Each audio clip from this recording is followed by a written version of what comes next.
In the high-stakes world of global defense, a handshake can be as powerful as a signed contract. At the Dubai Airshow 2025, one such handshake sent a clear message. Pakistan has signed a memorandum of understanding with an unnamed friendly country for the sale of its most advanced fighter jet, the JF-17 Thunder, Block 3. Now, an MOU is a statement of intent, not a final deal. But in this case, the intent is powerful. So what makes this jet the star of the show? Why is it generating such buzz? The answer is a suite of devastating upgrades. First, its eyes.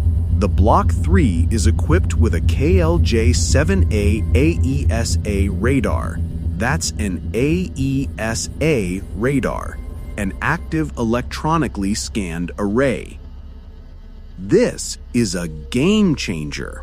It allows the jet to track 15 targets and engage 4, all at the same time from incredible distances.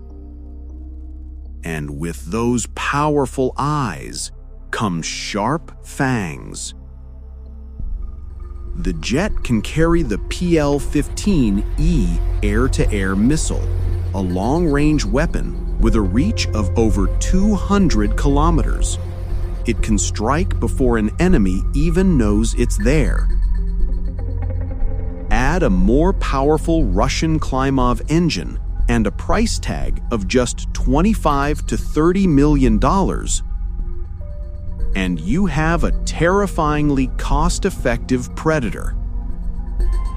Which brings us to the multi-million-dollar question: who is the buyer?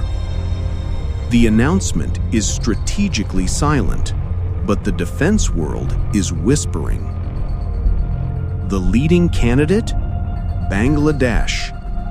Analysts point to their military modernization plans and, crucially, high-level talks held right at the airshow. The clues all point in one direction. Of course, they're not alone. Nations like Iraq have shown past interest. But whoever it is, they're joining a growing list of operators, from Myanmar and Nigeria to Azerbaijan, which signed a massive deal for 40 of these very jets. So, while the final contract has yet to be signed, the message from Dubai is unmistakable. The JF-17 Thunder Block 3 is no longer just a regional player. It has firmly arrived on the global stage, a formidable and affordable new force in the skies. A new roar has echoed from the desert, and the world is listening.